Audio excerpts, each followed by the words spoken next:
દ્વારકાના રૂપેણ બંદર ઉપરથી ઝડપાલ ગૌમાંસના કેસમાં 2ની અટકાયત કરવામાં આવી। ખંભાળિયાથી વધુ 2 આરોપીની પોલીસે અટકાયત કરી લીધી છે। ગૌ હત્યામાં વપરાયેલ હથિયારો પણ પોલીસે કબજે કર્યા છે। અગાઉ પકડાયેલા 3માંથી 1 આરોપીને જેલ હવાલે કરાયો છે।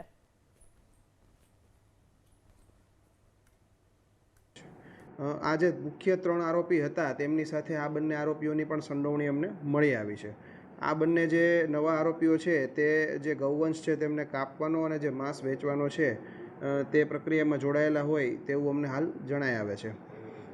આને ધ્યાનમાં રાખીને ગઈકાલ તારીખ 17/3/2026ના રોજ આ જે બંને આરોપીઓ છે તેમને ખંભાળિયામાં જ્યાં આગળ આ ગૌવંશનું જે કતલ થયું હોય એ જગ્યામાં પોલીસ દ્વારા લઈ જઈ તેનું પંચનામું કરવામાં આવ્યું છે તથા ત્યાં ગૌવંશને મારવા માટે જે હથિયારો ઉપયોગમાં લેવામાં આવ્યા હતા કોયતા, છરા, છરી તથા લાકડાનો ગોળાકાર ખોળ, આ બધી વસ્તુઓનું FSLની હાજરીમાં પંચનામું કરવામાં આવ્યું છે અને બંને આરોપીઓનું આમાં રિકન્સ્ટ્રક્શન પણ પોલીસ દ્વારા કરવામાં આવ્યું છે।